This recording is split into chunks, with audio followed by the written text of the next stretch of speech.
las noticias en Televistazo con Alfonso Espinosa de los Monteros y Teresa Arboleda. Muy buenas noches, amigos. Hace pocos minutos, con el voto favorable de 108 legisladores, la Asamblea autorizó la explotación del ITT, al declarar ese proyecto como de interés nacional, tal y como lo pidió el presidente de la República. Teresa. Hola. ¿Qué tal, Alfonso? Amigos, bienvenidos. Los gobiernistas invitaron a representantes indígenas para respaldar su posición, pero por allí hubo alguna sorpresa. Patricio Díaz estuvo en el Legislativo y nos cuenta lo ocurrido en este día. La sesión empezó a las 9:30 de la mañana. Después de la lectura del informe para segundo debate, se recibió al alcalde de Lago Agrio y dos mujeres indígenas de la Amazonía, invitadas por los asambleístas del régimen.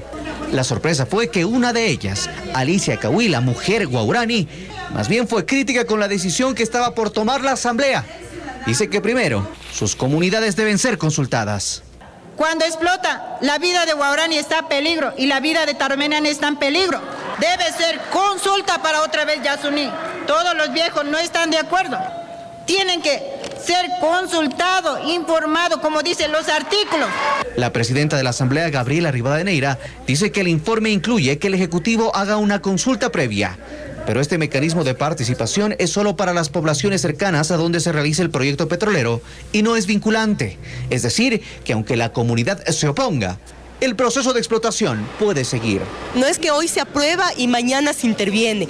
Esta aprobación lo que faculta es empezar o más bien fortalecer y concluir todos los planes de manejo, no solamente técnico, sino ambiental, territorial, y para esto, previo a la intervención, se realizarán las consultas previas adecuadas.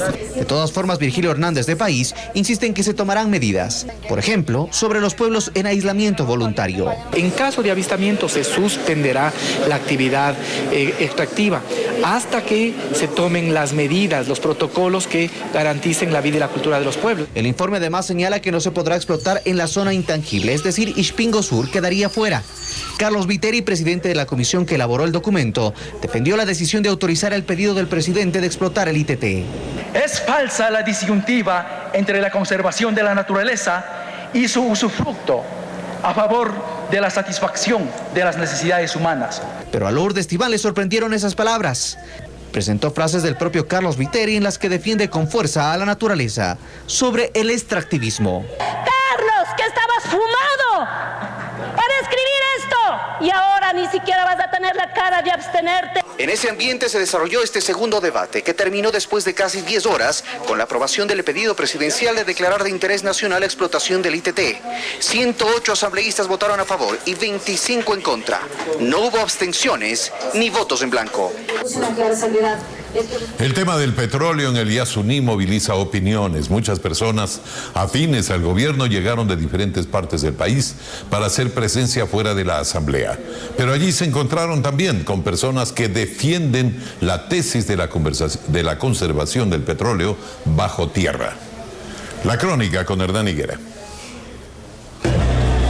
La tarima aún no estaba lista, pero muchos de los invitados madrugaron.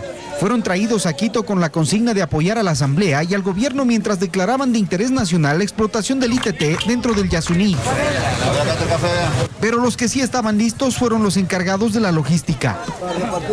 Simultáneo a la instalación de la Asamblea, estirando una gran bandera, alcaldes como Roque Rivadeneira de Rocafuerte en Esmeraldas llegaron con sus huestes confiados de lo que la Asamblea tenía previsto resolver. Definitivamente hay técnicas de tecnología avanzada que ya la hemos utilizado en el Ecuador en la época post-Texaco, entonces no va a haber ningún problema. Había que despertar a los que se cansaron de seguir por pantalla gigante el discurso de los asambleístas.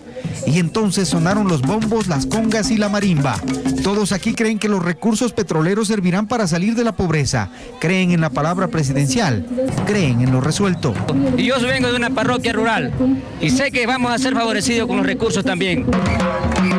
Pero tras del cerco policial y en medio del ruido de la tarima, unos 50 ambientalistas gritaban contra lo que adentro se autorizaba. Actores sociales y defensores de derechos humanos. Y no estamos de acuerdo con que se acabe la naturaleza por unos billetes. Estamos entregando, digamos, a la explotación.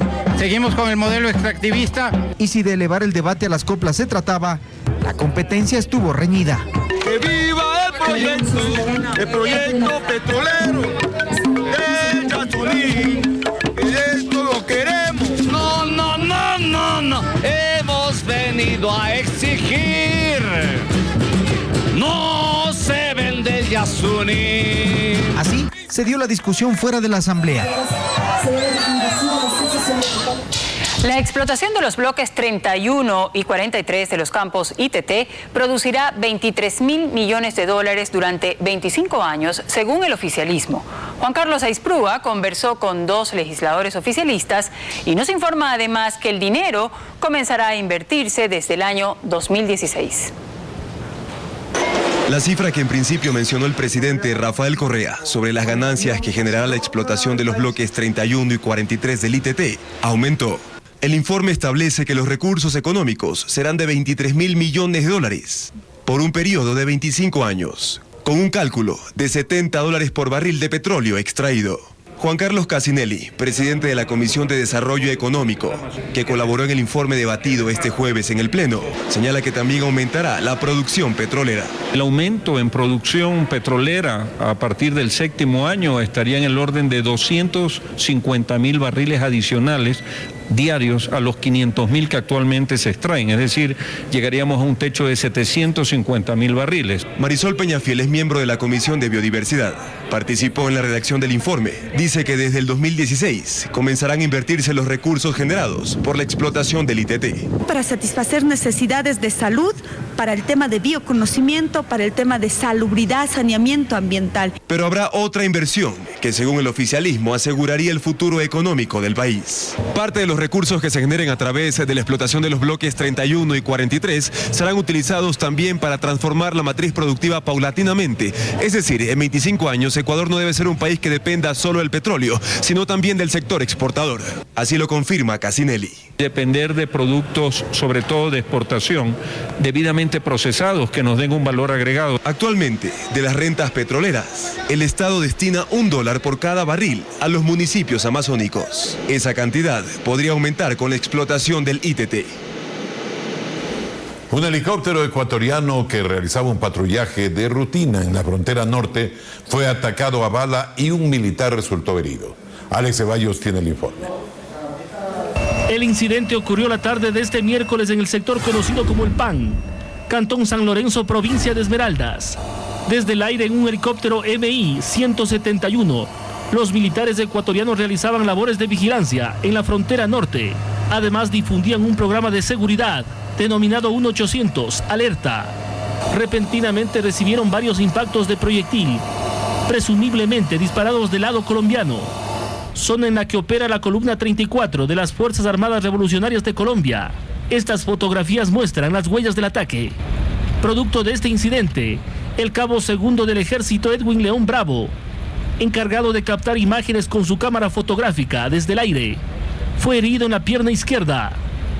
Al mediodía de este jueves, el uniformado llegó al Hospital Militar de Quito y, según la versión oficial, se recupera satisfactoriamente. Las Fuerzas Armadas ecuatorianas investigan el hecho y mantienen los patrullajes en el cordón fronterizo. Gracias por sintonizar Televistazo Estelar. Regresamos con esta imagen de la iglesia de Santo Domingo, ubicada en la ciudad de La Tacunga, provincia de Cotopaxi. El templo, con su estilo neoclásico, data del siglo XVII. Seguimos informando. El presidente Rafael Correa establece un plazo para decidir si Ecuador continúa en el Sistema Interamericano de Derechos Humanos. Lo dijo en Bolivia y, como nos cuenta Carolina Mela, el mandatario espera cambios relevantes en este sistema antes de tomar la decisión. Aunque sin el presidente venezolano, quien tiene gripe, los mandatarios de Ecuador y Bolivia cumplieron con la agenda prevista en Cochabamba, en el centro del país boliviano, en un encuentro para la integración, la solidaridad, dijeron, y el primer mandatario lo demostró frente a los movimientos indígenas de ese país. Qué privilegiadas que son nuestras tierras, y Bolivia tiene todo, pero le falta esa salida al mar y el compromiso de toda nuestra América luchar porque se haga justicia con nuestra querida Bolivia. Más temprano, en medios bolivianos, el mandatario se refirió a la posibilidad de que Ecuador permanezca o no en el sistema interamericano de derechos humanos. Puso un plazo. Hemos decidido esperar hasta la nueva asamblea de la Organización de Estados Americanos del año próximo, y si no hay cambios sustanciales en la sede, financiamiento, igualdad para todas las relatorías, es decir, que no sea un espacio más de la política internacional de un país o la defensa de ciertos capitales, si es que no hay cambios, pues reflexionar seriamente sobre nuestra continuidad en ese sistema interamericano, entre comillas, de derechos humanos que tiene tan evidentes contradicciones. Por la buena visita, buena estadía del compañero Correa. El encuentro en el que no se pudieron tratar los temas sobre el ALBA, UNASUR y la CELAC ayudó para fortalecer los convenios que ambos países tienen y compartir experiencias como en educación y migración. Los veedores de los contratos del hermano del presidente Rafael Correa con el Estado se sienten burlados por la justicia. La audiencia de nulidad dentro del juicio por falso testimonio que sigue el primer mandatario en su contra se ha diferido 5 veces y hoy finalmente se instaló, como nos explica Jacqueline Rodas. Tras 5 intentos fallidos, hoy los veedores de los contratos de Fabricio Correa con el Estado volvieron a la Corte de Justicia de Pichincha. Llevan meses esperando que se resuelva el recurso de nulidad que presentaron tras ser llamados a juicio por la demanda de falso testimonio planteada por el primer mandatario, quien niega que conocía de los negocios de su hermano, tal como afirman en su informe los 4 veedores ciudadanos. La audiencia finalmente se instaló, duró casi 3 horas, pero luego de la deliberación, los jueces dejaron sin efecto la diligencia. Así lo comenta Gerardo Portillo, uno de los veedores. Y nos dicen, ¿saben qué? Se anula toda esta audiencia, porque ahorita nos acordamos de que un señor con juez está o ha pedido la excusa y todavía no se resuelve esa excusa. Entonces, vamos ya 1 año 8 meses en esta situación. Pablo Chambers es otro de los veedores. Y el resultado de la deliberación es, ¡ay! ¡Uch! Resulta que me olvidé que no podía actuar.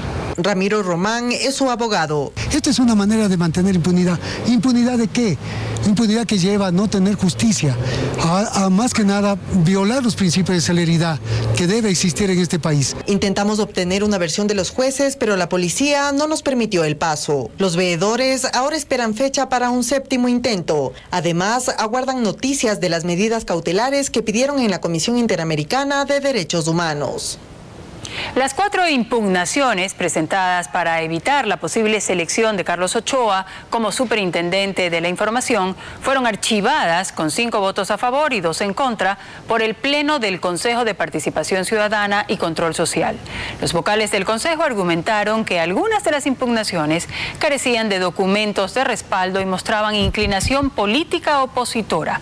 Asambleístas como Dalo Bucarán, Andrés Páez, Clever Jiménez y Lourdes Tibán fueron quienes impugnaron el proceso de selección de Carlos Ochoa, quien encabeza la terna enviada por el Ejecutivo. Un inusual operativo se aplica en Guayaquil en contra de los delincuentes que atracan en buses de transporte público. 80 personas fueron retenidas como sospechosas tras una investigación de algunas semanas basada en videos de cámaras de seguridad, etc. Merino Ochoa nos cuenta. El operativo se desarrolló en al menos 10 calles en pleno centro de Guayaquil, cerca del conocido Parque La Victoria. Decenas de policías participaron de la redada que luego de 1 hora dejó unas 80 personas retenidas, en su mayoría aparentemente vendedores. El agente fiscal Julio Bacasela dice que los delitos que se investigan son robos simples y agravados, sancionados con años en prisión.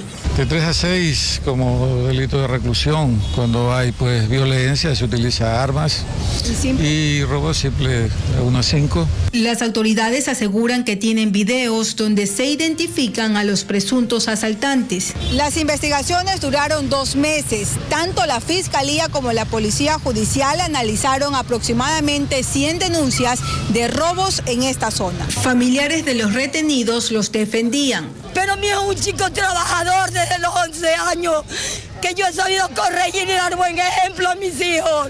mientras otros aseguraban que los robos no solo eran a los transeúntes, también a los pasajeros de buses. Se sube un medio de transporte, ofrece un producto y que no le va cogiendo, ya dame todo. Este viernes se realizará la audiencia de formulación de cargos. Luego se sabrá quienes deberán permanecer en prisión. La información actualizada en cualquier momento del día en nuestra página web, ecoavisa.com. Gracias por seguir con nosotros. Vemos ahora una imagen de la Avenida América que nace en el sector de la Y, en el norte de Quito, y que llegará hasta el centro de la ciudad. Este es uno de los principales ejes viales del norte de la capital. Seguimos con más información en Televistazo Estelar. Los restos de una persona fueron hallados en una quebrada al sur de Quito. Las autoridades presumen que puedan corresponder al cuerpo de uno de los hermanos Logro, desaparecidos hace más de un mes. Carla Delgado con los detalles. Una osamenta y restos de ropa fueron encontrados esta tarde en la quebrada de Calicanto, sector de Quitumbe, al sur de la capital. Personal de criminalística, DINAPEN y la Fiscalía recogieron las evidencias. En principio, el fiscal Vicente Reynoso presumía que podría tratarse de uno de los niños Logro, desaparecido el pasado 29 de agosto en el barrio Nueva Aurora.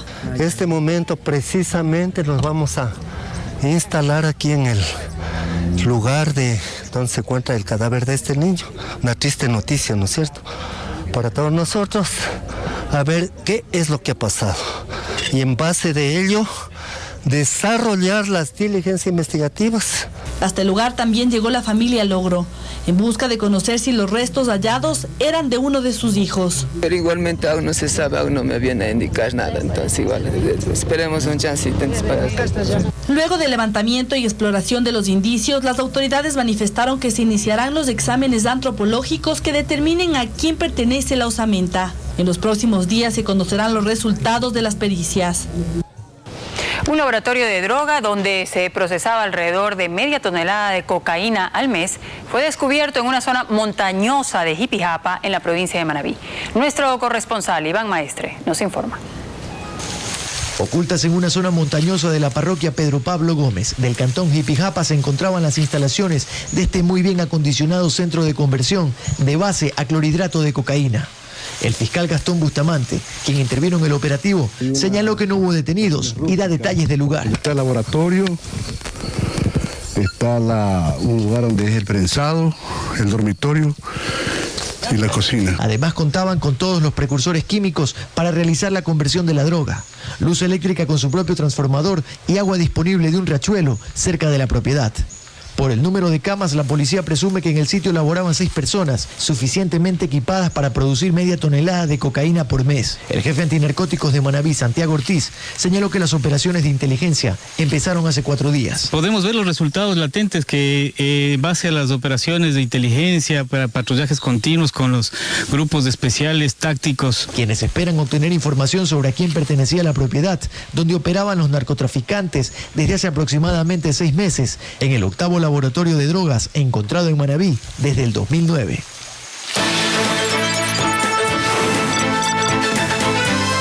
Un nuevo tiroteo encendió las alarmas en Washington. Una persecución policial terminó en disparos cuando una mujer intentó ingresar con su carro en la Casa Blanca. La conductora murió y hay un policía herido. Se descarta un acto terrorista. Nuestra corresponsal en Washington, Lori Montenegro, nos tiene un informe que fue grabado más temprano. Estas imágenes muestran la persecución policial de un auto negro en el frente del Capitolio. Una persecución que comenzó en la Casa Blanca cuando una mujer intentó violar la seguridad, estrellando su auto contra uno de los portones. No, pam, pam, pam, pam. Esperando cruzar la calle, Abraham vio la actividad policíaca, la conmoción y después escuchó los disparos. La mujer trataba de huir en un área donde el paso vehicular es restringido y donde abundan los turistas que aquí se ven agachados. De inmediato el Capitolio y los 6 edificios que lo rodean fueron cerrados. Los legisladores y su personal se les ordenó permanecer en sus oficinas. Otros, como el senador Chuck Grassley, quienes estaban afuera, se les dijo que se mantuvieran alejados. Añadió, esto es desconcertante. La persecución terminó cuando la mujer chocó su auto y la policía le disparó. En el carro se reporta que había un bebé. Un policía resultó lesionado y fue transportado en este helicóptero al hospital. En una zona con un gran cinturón de seguridad, aquí los nervios de muchos siguen sensibles. Y bien, repetimos, a esta hora la policía confirma que esta mujer murió en la escena y como ustedes pueden ver a mis espaldas aún hay algunas calles que todavía están cerradas. La policía informa que el niño, había un bebé en el auto de 1 año de edad que se encuentra en buen estado de salud y por otro lado se reporta que hubo un segundo oficial que también resultó lesionado y dicen que está fuera de peligro. Regreso con ustedes. El tema que más preocupa a los estadounidenses es el tercer día de paralización y cierre parcial de las dependencias del gobierno federal. El presidente Barack Obama insistió en que el Congreso debe aprobar el presupuesto sin condiciones partidistas para acabar con la parálisis parcial de la administración y recalcó que los republicanos deben solucionar el problema. Para resolver la crisis fiscal, Obama también recordó la necesidad de que el Congreso aumente el techo de la deuda interna antes de que se alcance su tope el próximo 17 de octubre. De otra manera, Estados Unidos tendría que suspender otros pagos. Un día de luto nacional se vive en Italia tras el naufragio en aguas de la isla de Lampedusa de una embarcación en la que viajaban 500 inmigrantes africanos y que ha dejado 130 muertos. El barco que inició su travesía en las costas de Libia se incendió y terminó hundiéndose en el mar Mediterráneo. El Papa Francisco, quien eligió a la isla como destino de su primer viaje como pontífice, expresó su pesar por los hechos que calificó como una vergüenza. El llamado G8 Vaticano, el Consejo de los 8 cardenales nombrados por el Papa Francisco para ayudarle en su gobierno, se inclina por redactar una nueva constitución que regule la composición y el funcionamiento de la curia. El portavoz del Vaticano, Federico Lombardi, dijo que la idea es destacar la naturaleza de la curia al servicio de las iglesias locales y eliminar su carácter centralista.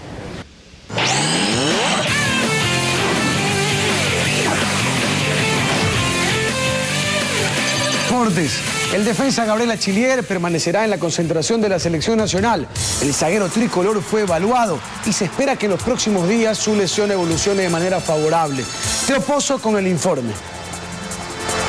Con la llegada de los jugadores tricolores a la casa de la selección este jueves, en horas de la mañana, arrancó la preparación del combinado nacional para medir a Uruguay por la penúltima fecha de las eliminatorias mundialistas. La novedad principal giraba en torno a la evaluación médica realizada a Gabriel Achillier. El entrenador Reinaldo Rueda ratificó la permanencia del jugador con el grupo, pero apuntó que las próximas horas serán decisivas. No tiene ruptura, no hay compromiso del menisco. Tiene un poco de edema, ya empezó desde anoche con su club, con fisioterapeuta, con su médico, empezó rehabilitación, ahora va a seguir acá en el departamento médico de la selección. Vamos a tomarnos unas horas para ver cómo reacciona, cómo evoluciona. El doctor Patricio Maldonado confía en la recuperación del defensor. Hay una cosa importante, es un jugador que tiene una buena masa muscular y esa es una de las cosas que está a favor para que la rehabilitación sea mejor. Ya en horas de la tarde, los integrantes del cuadro nacional realizaron los primeros movimientos. Junior Sornosa, en su primer llamado, expresó sus sensaciones. Muy contento, feliz por la convocatoria, ¿no? Verdad que estoy muy ansioso por hacer las cosas bien. La Tri volverá a tener contacto con la prensa este viernes a las 15:30. Continuando el tema de eliminatorias, la FIFA confirmó que una vez finalizada esta fase previa al Mundial de Brasil 2014, analizará los incidentes del partido entre Perú y Uruguay en Lima, cuando ingresaron a la cancha 2 hinchas locales para increpar a la terna arbitral. En primera instancia, se anunció que el partido entre Perú y Bolivia en el cierre de las eliminatorias se jugaría sin público, pero esta medida así ha quedado levantada, por lo que sí habrá acceso para los aficionados. Universidad Católica sumó un punto en casa ante el colista Macará. El líder del campeonato no pudo con el último en la tabla de posiciones. Universidad Católica llegó a 29 puntos con el 1-1 obtenido esta tarde en casa frente a Macará. El trencito azul mantiene el liderato del torneo, aunque el objetivo era desprenderse más de sus inmediatos perseguidores. El técnico Jorge Célico no pudo ocultar su molestia y minimizó al plantel ambateño. Te hacen un gol a los 2 minutos de juego, se te meten todo atrás, hacen tiempo de que empieza, ¿viste? Para mí, yo que me gusta el fútbol, es vergonzoso. Es vergonzoso. Jugar contra un equipo así da vergüenza. Por su parte, el adiestrador de Macará transmite a su grupo las ganas de salvar la categoría y mantenerse en la serie de privilegio. Por ello, para Armando Osma, el empate es importante. Nosotros nos sirve mucho el punto, sumar. Seguimos en la pelea, ya quedan 8 juegos y vamos peleando día a día este campeonato que para nosotros ha resultado bastante complicado. En la siguiente fecha, después de las eliminatorias, Macará visitará al Quevedo y la Universidad Católica a Emelec. River Plate de Argentina y Real Madrid de España son parte de nuestro resumen internacional. En materia futbolística, también conoceremos la mansión donde Lionel Messi habitará en un futuro cercano. Juan José Barcia con la siguiente nota. En el balompié argentino, el equipo de River Plate generó noticia cuando su presidente Daniel Pasarela hizo pública la renovación de contrato por 2 temporadas más del técnico Ramón Díaz, quien seguirá al frente del cuadro de la Banda Roja. Su vínculo será hasta diciembre del 2015. El anuncio lo hizo a pocos días del superclásico frente a Boca Juniors. Vamos a Europa, donde renace el interés del Real Madrid por fichar a fin del 2013 al delantero uruguayo Luis Suárez. Así lo anunció el diario británico The Sun, donde se asegura que el conjunto blanco hará una oferta de $74 millones por el actual artillero de Liverpool de Inglaterra, quien meses atrás estuvo a punto de vincularse al equipo madridista.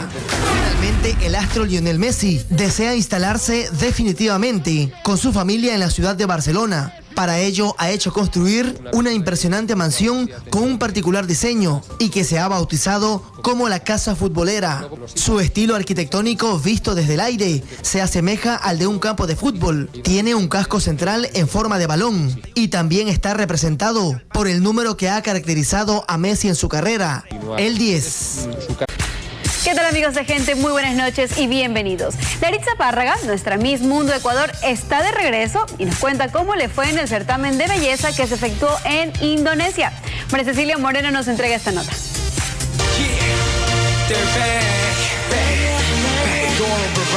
Luego de un mes en Indonesia, nuestra Miss Mundo Ecuador, Laritza Párraga, volvió renovada. Esto gracias al certamen de belleza en donde nos representó y vivió una experiencia inolvidable.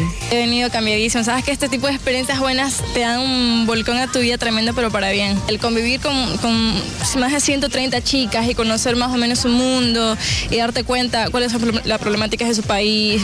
Pero a pesar que estaba entretenida con sus compañeras, a nivel mundial sabíamos que protestas por parte de musulmanes que no querían que se desarrolle el evento se dieron. Ella nos comentó que por esto sí se vieron afectadas. En Yakarta está la mayoría de población musulmana, entonces molestaba mucho porque incluso hasta por una chica subió una foto y ya hacían problemas. Nos habían amenazado con bombas, un montón de cosas, pero todas las chicas nos tenían como que alejadas del tema, pero pasábamos con seguridad todo el tiempo. La noche de elección, la candidata de Filipinas se llevó la corona.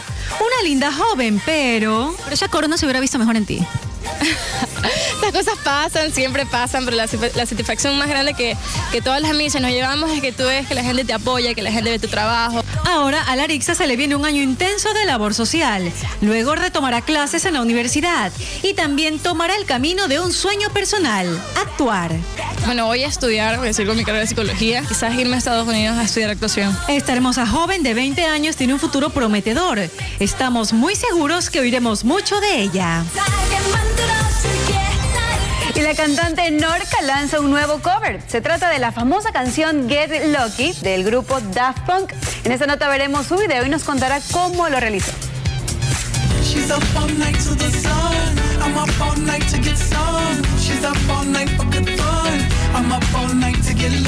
Get Lucky es una de las exitosas canciones del dúo francés Daft Punk en compañía del rapero Pharrell. Su lanzamiento fue en abril de este año y desde entonces sigue siendo un hit.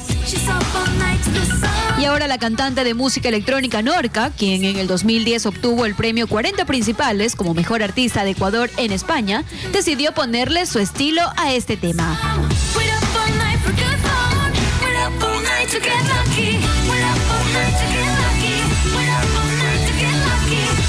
Bueno, la onda del cover de Get Lucky le hicimos como mucho más a banda. Tiene sonidos de batería en vivo, de guitarra eléctrica, tiene un poquito de música electrónica también.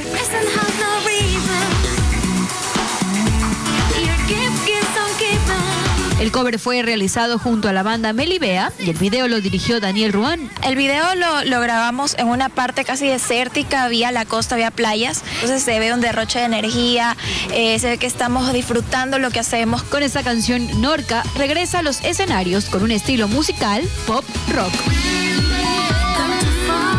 En Farándula Internacional les contaremos sobre el estreno de la nueva película de Antonio Banderas, novedades de Marcelo Tinelli y también les diremos del lanzamiento de un libro que estaría por revelar secretos del expresidente de Francia. Veamos. La ex esposa de Nicolás Sarkozy, Cecilia Atiá, publicará un libro autobiográfico sobre algunos de los episodios que marcaron su vida con el ex jefe de Estado. Una publicación que saldrá a la venta el próximo 9 de octubre y que tiene atentos a todos, ya que promete mucha información relevante de quien ocupara brevemente el título de primera dama y su expareja. Marcelo Tinelli y Guillermina Valdés están viviendo su mejor momento. Hace pocos días confirmaron que serán padres. Este hijo sería el quinto del reconocido presentador de televisión y el cuarto de la modelo. La pareja del momento en Argentina ya hizo su primera aparición en público tras confirmar que esperan al nuevo heredero de la familia. El actor español Antonio Banderas viajó a Moscú para la presentación y preestreno de su último proyecto, la película de animación Justin y la Espada del Valor. Además dijo que la película tenía buena audiencia en los países donde ya se estrenó. Banderas participa como productor de la nueva cinta animada, en la que también prestó su voz para las versiones en inglés y español de uno de sus personajes. ¡Justin! ¡Justin! Suena. Con toda esta información me despido, les dejo un beso enorme. Buenas noches.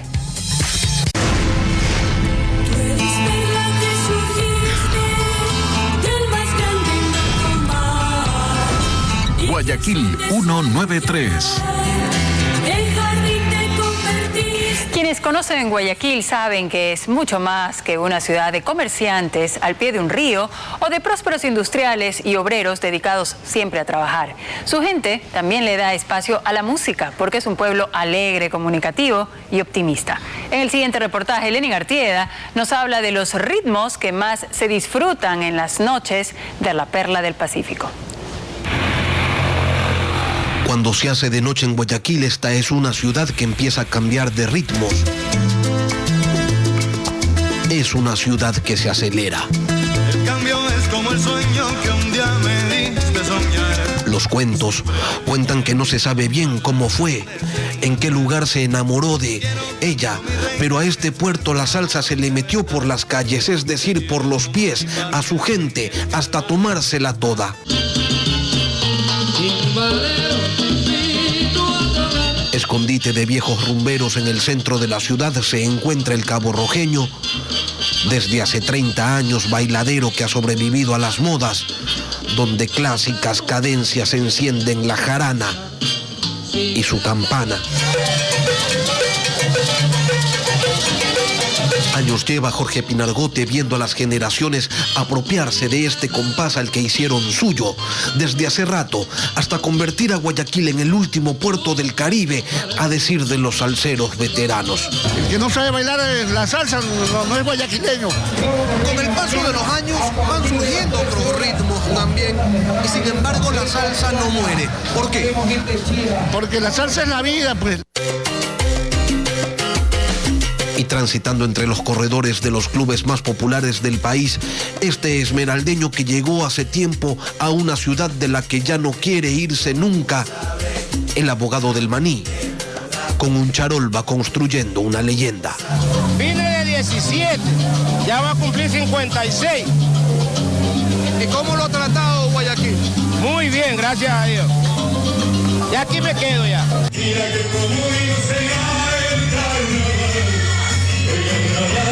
Pero distintos son los mascarones de esta proa, y los tripulantes de esta nave, lo mismo que se echan un pie a ratos, deciden sumergirse en los recuerdos.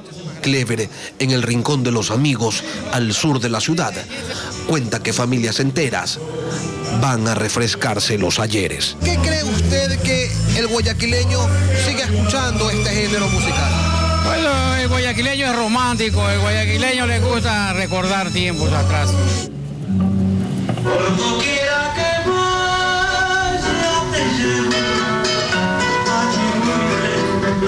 Llega Llegamos al cerro, a donde nació esta Guayaquil que escucha, palpita y canta. En la taberna de Manuel Vélez resuenan los acetatos que guardan la voz del hijo pródigo.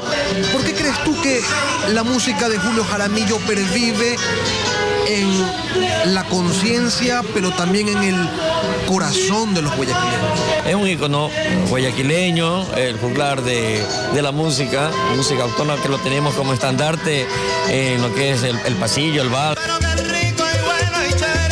Guayaquil suena a más, va sonando a todo, pero por ahora, raíz, nostalgia y baile. Constitución de esta casa grande. No hay duda que Guayaquil tiene muy buen ritmo. Más información en Telemundo, que tengan buenas noches.